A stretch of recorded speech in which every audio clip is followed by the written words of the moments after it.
Mga kababayan, may malaking balita ngayon para sa mga pensioners sa Pilipinas. Kumakalat ang impormasyon tungkol sa 3,000 hanggang 9,000 pension adjustment ngayong Marso 2026. Marami ang nagtatanong, totoo ba ito? Sino ang makakatanggap? Automatic ba ang dagdag? Kailan papasok ang bayad? Kung ikaw ay isang retirado, survivor beneficiary, disability pensioner o may magulang o kamag-anak na tumatanggap ng pensyon, mahalagang pakinggan mo ang buong paliwanag na ito.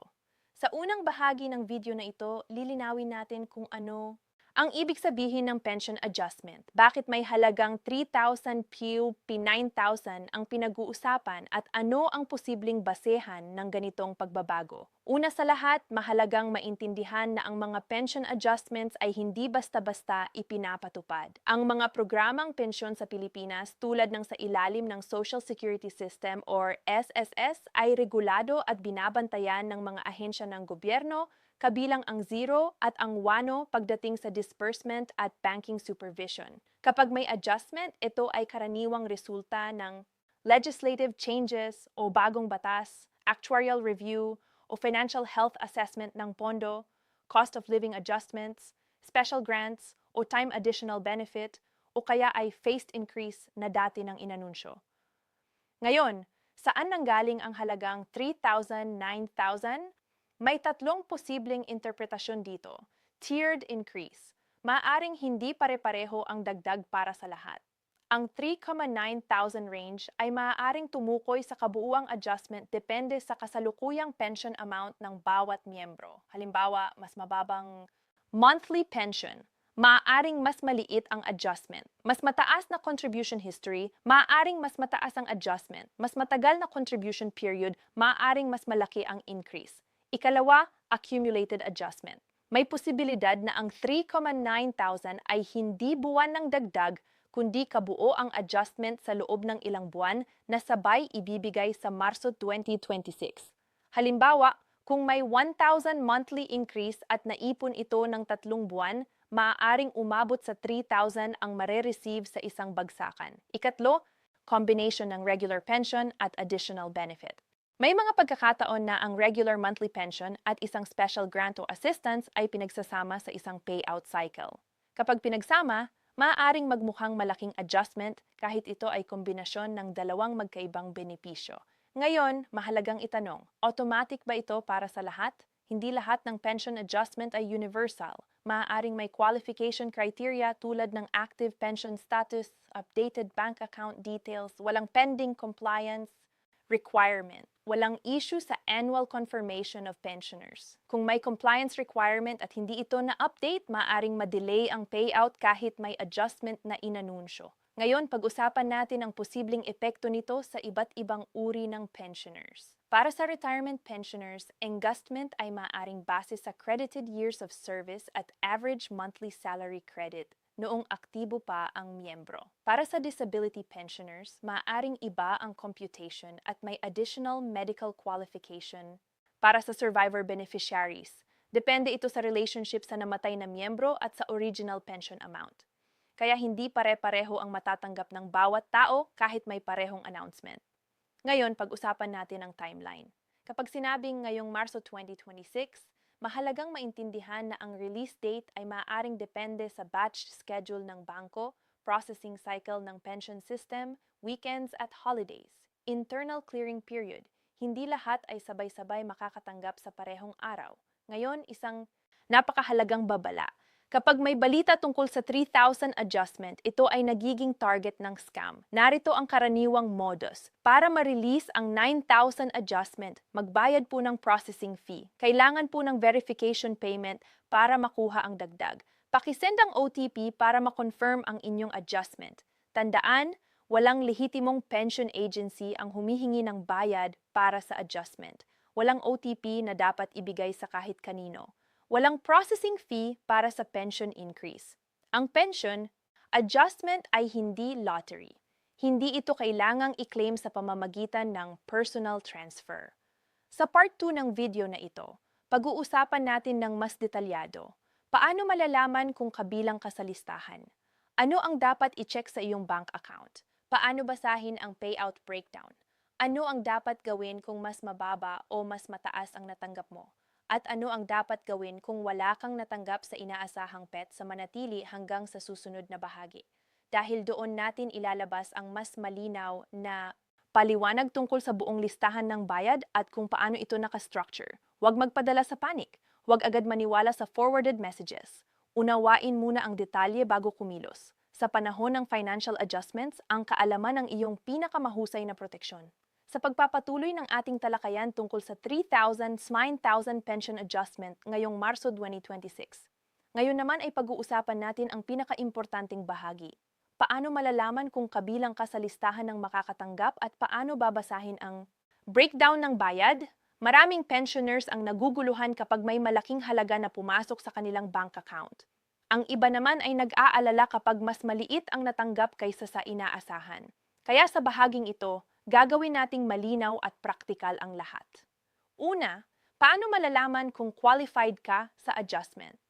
Karaniwan, ang pension adjustment ay para sa active retirement pensioners, disability pensioners na may approved status, survivor beneficiaries na may tuloy-tuloy na benepisyo, mga walang pending compliance requirement. Kung ikaw ay tumatanggap ng buwan ng pensyon mula sa zero, mahalagang siguraduhin na updated ang iyong bank account details. Walang problema sa iyong annual confirmation of pensioners. Walang nakabimbing dokumento o verification kung may kulang na compliance, maaaring ma-hold, ma-delay ang adjustment kahit kabilang ka sa eligible group. Ngayon, pag-usapan natin ang buong listahan ng bayad. Kapag sinabing may 3,000, 9,000 adjustment, hindi ibig sabihin pare-pareho ang matatanggap ng lahat. Karaniwan nakabase ito sa tatlong factors. 1. Haba ng contribution. Kung mas matagal kang naghulog noong ikaw ay aktibong miyembro, maaaring mas mataas ang adjustment. 2. Average monthly salary credit. Mas mataas na contribution history. Mas mataas na based computation. 3. Uri ng pension retirement, disability at survivor pensions ay may magkakaibang computation formula. Halimbawa, ng posibleng senaryo, isang pensioner na tumatanggap ng 8,000 monthly pension ay maaaring magkaroon ng mas maliit na adjustment kumpara sa isang tumatanggap ng 15,000 depende sa computation method na ginamit. May pagkakataon din na ang 3,000 pa 9,000 ay hindi dagdag sa buwan ng halaga kundi accumulated adjustment. Ibig sabihin, maaaring may retroactive computation na pinagsama-sama at inilabas sa Marso 2026. Halimbawa, kung may 1,500 monthly increase na epektibo noong Enero, ngunit ngayon lang na process, maaaring makatanggap ng 4,500 sa isang bagsakan para sa 3 buwan. Kaya mahalagang huwag agad magpanik kung ang halaga ay hindi eksaktong 3,000 or 9,000. Ngayon, paano mo i-check ang payout? Una, tingnan ang petsa ng credit sa iyong bank account. Tandaan na, ang release ay maaaring by batch. Hindi lahat ay sabay-sabay pinoproseso. Ang mga bangko na ginagamit para sa pension disbursement ay nasa ilalim ng regulasyon ng WANO, kaya ang pagpasok ng pera ay dumadaan sa clearing process. Kung wala ka pang natatanggap sa unang linggo ng Marso, huwag agad mag-alala. Maaaring nasa susunod na batch ang iyong account. Ngayon, ano ang dapat gawin kung mas mababa ang natanggap mo kaysa sa inaasahan? Una, huwag agad maniwala sa sabi-sabi. I-check muna kung ito ba ay regular monthly pension lamang at hindi pa kasama ang adjustment. Pangalawa, i-verify kung may compliance issue o pending requirement. Pangatlo, hintayin ang official advisory bago gumawa ng anumang aksyon. Ano naman kung mas mataas ang natanggap mo? Huwag agad gastusin ang buong halaga kung hindi ka sigurado kung ito ay adjustment o may kasamang ibang benepisyo. Siguraduhing malinaw kung ano ang breakdown upang maiwasan ang confusion sa susunod na buwan. Ngayon, pag-usapan natin ang scam warning na napakahalaga sa ganitong panahon. Kapag may malaking halagang pinag-uusapan tulad ng 9,000, mas dumadami ang manloloko.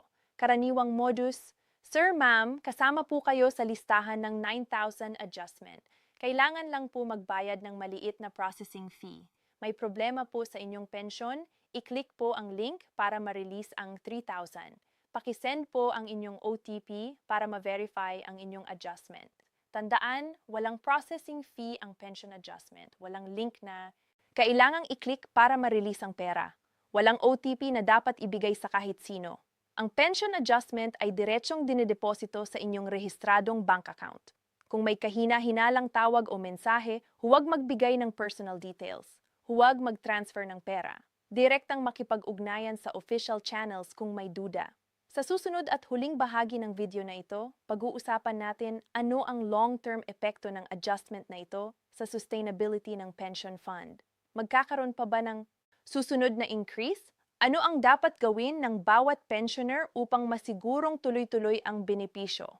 At isang mahalagang paalala upang maprotektahan ang inyong pensyon hindi lamang ngayong Marso 2026, kundi sa mga susunod pang taon manatili hanggang Part 3 dahil dun natin ilalagay ang pinakamahalagang mensahe para sa bawat pensioner at kanilang pamilya.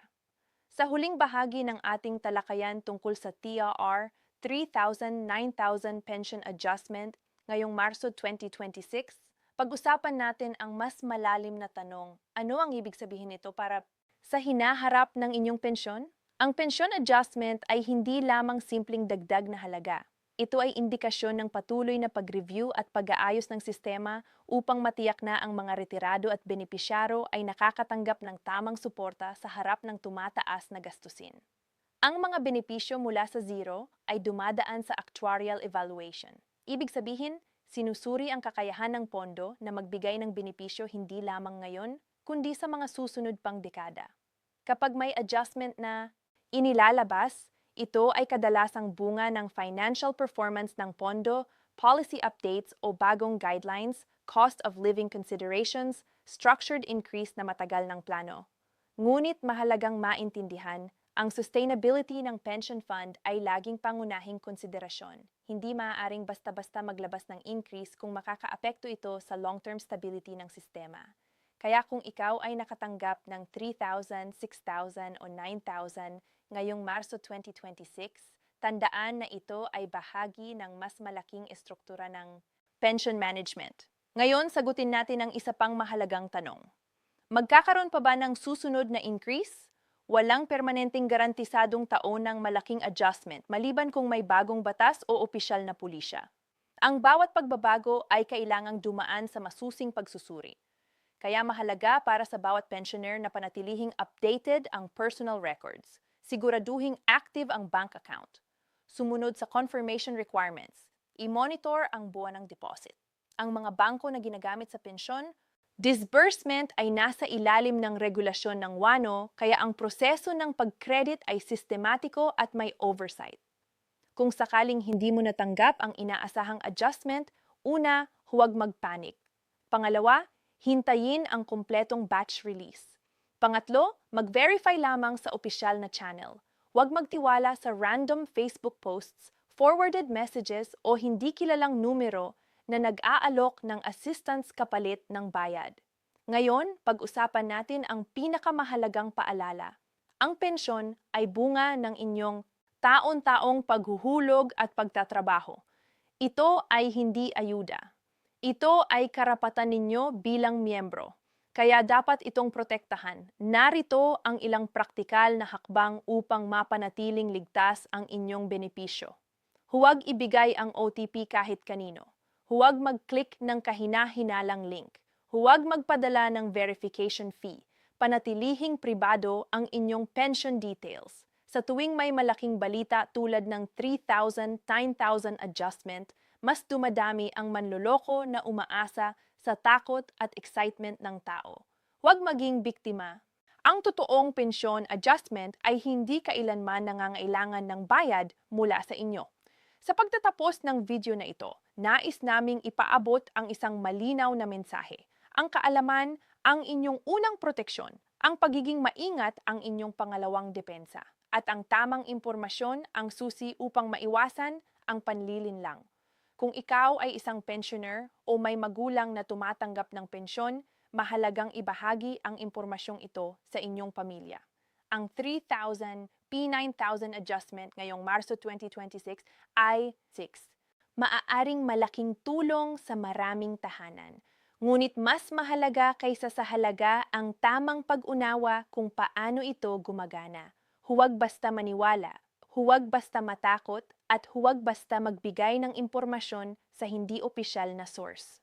Kung nakatulong sa inyo ang detalyadong paliwanag na ito, i-like ang video upang mas marami pang pensioners ang maabot ng tamang impormasyon. Mag-comment kung may nais kayong linawin tungkol sa inyong sitwasyon. Mag-subscribe para sa malinaw at detalyadong updates tungkol sa pensyon, banking at financial policies. I-share ito sa inyong pamilya at mga kaibigan upang hindi sila malinlang ng maling balita. Sa panahon ng pagbabago sa financial system, ang pagiging informed ang pinakamahalagang yaman. Maraming salamat sa inyong panonood. Naway manatiling ligtas at tuloy-tuloy ang inyong pensyon ngayon at sa mga susunod pang taon.